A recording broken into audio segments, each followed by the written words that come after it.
352 kills. 1 pilot.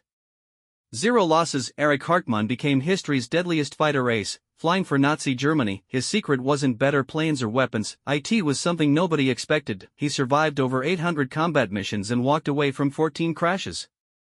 The Soviets put a price on his head. Called him the Black Devil. But here's the twist: after the war, his enemies imprisoned him for 10 years. And what he did to survive in that Soviet camp? That's where the real story begins. 352 enemy aircraft destroyed. That's the official count. 1 man. 1 career. 1 war. His name was Erich Hartmann. A German fighter pilot in World War II. To put that in perspective, the top American ace shot down 40 planes. The best British pilot got 38 kills, Hartmann had 352. Nobody in history has even come close. He flew 1,404 combat missions. That's more than most pilots flew in their entire lives. He engaged in aerial combat over 800 times, and here's what makes it even stranger: he was never shot down by an enemy plane. Not once. He crashed 14 times, but every single crash was from mechanical failure or running out of fuel. Never from enemy fire hitting his aircraft. The odds of that? Astronomically impossible. So how did a farm boy from southern Germany become the most lethal pilot who ever lived? The answer isn't what you'd expect. Hartmann almost didn't make it past his first day, his first combat mission. A complete disaster, September 1942. He was 20 years old. Fresh out of training.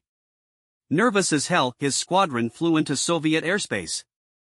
Enemy fighters appeared. His commander gave the order to attack. Hartmann panicked. He dove too fast. Lost control of his aircraft.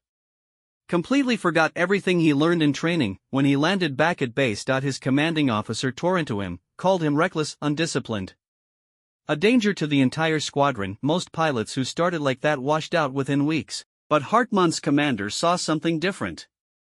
Something hidden beneath the fear and mistakes. He pulled Hartmann aside after that first mission, and he told him one sentence that changed everything. Forget everything you learned in training. I'm going to teach you how to actually survive. What came next was brutal. His mentor's name was Edmund Rossmann. A veteran pilot with 80 kills already, and his advice went against every rule in the German Air Force manual. Don't be brave. Don't look for fights. Don't chase glory. Instead, Rossmann taught him something else entirely. See the enemy first. Get close. Closer than you think possible. Then shoot. One burst. Then get out. Most pilots back then fought like knights in the sky. Long dogfights. Fancy maneuvers. Trying to outfly their opponent. Rossmann's method? Treat it like an ambush. Use the sun. Use the clouds. Stay invisible until the last possible second. Get so close you can't possibly miss. Fire. Disappear. Hartmann practiced this over and over. He became obsessed with it. His fellow pilots thought he was a coward at first. While they were diving into massive dogfights, Hartmann would circle above. Watching. Waiting, then suddenly he'd drop down. One quick attack. One plane down. And he'd be gone before anyone knew what happened. By 1943, Soviet pilots started noticing a pattern. Planes were disappearing from their formations. Shot down in seconds. No warning, they couldn't figure out who was doing it. Then they saw his plane. Hartmann painted the nose of his Messerschmitt bright yellow, with a black tulip design. It stood out like a beacon. Seems stupid, right? Making yourself an easy target, but it was psychological warfare. Soviet pilots started calling him the Black Devil. They'd see the tulip pattern in panic. Some would break formation immediately. Others would refuse to fly. The Soviets put a bounty on his head, 10,000 rubles. A fortune back then. They wanted him dead that badly.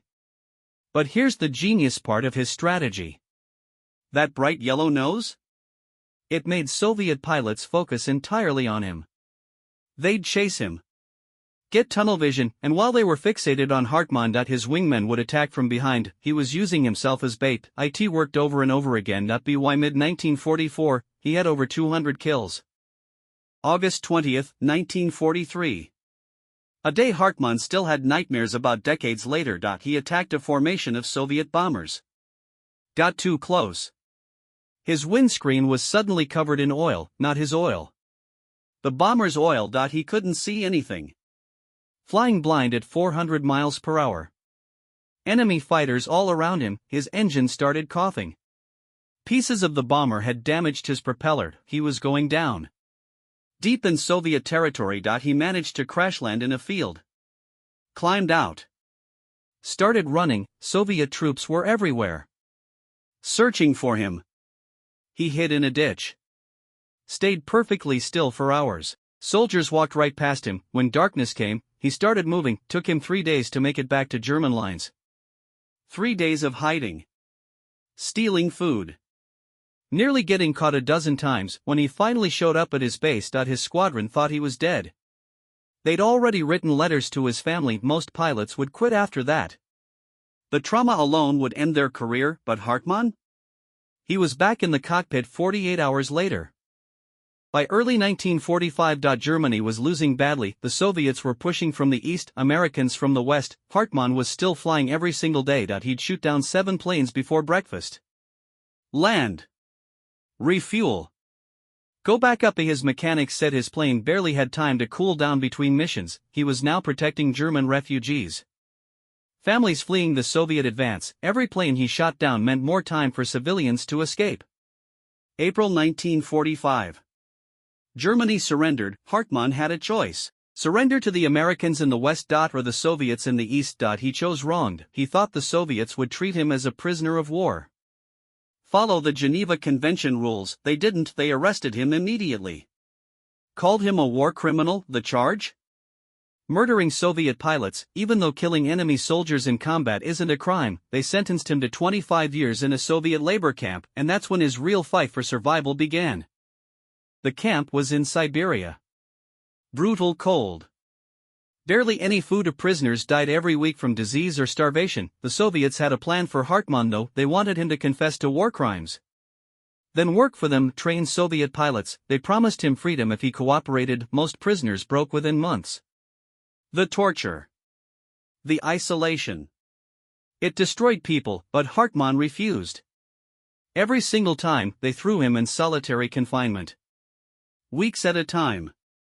No light. No sound. They starved him. Beat him. Threatened to execute him. He still refused. Other prisoners watched him. They couldn't believe it. Here was this legendary pilot. Could have had an easy life. Just had to say yes, but he wouldn't betray his principles. He organized prisoner resistance instead.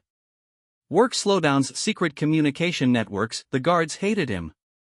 Other prisoners respected him. He spent 10 years in that camp.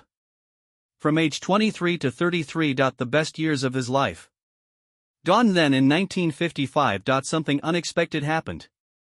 West Germany's new government negotiated his release. He finally came home. October 1955. He'd lost 10 years. His youth. His 20s. All gone, but he was still alive. Most thought his flying days were over. He was 33. That's ancient for a fighter pilot. Instead, he joined the new German Air Force, flew jets this time. Even trained with American pilots, they were amazed. This legend from World War II. Still flying. Still teaching. He eventually became a commercial pilot. Lived quietly. Raised a family, but people never forgot what he did. 352 victories. More than anyone in history, and he survived it all. He died in 1993. Age 71. At his funeral, former enemies came. Russian pilots. American pilots. Israeli pilots. All paying respects, because here's what most people miss about his story: he wasn't just a killer. He was a survivor.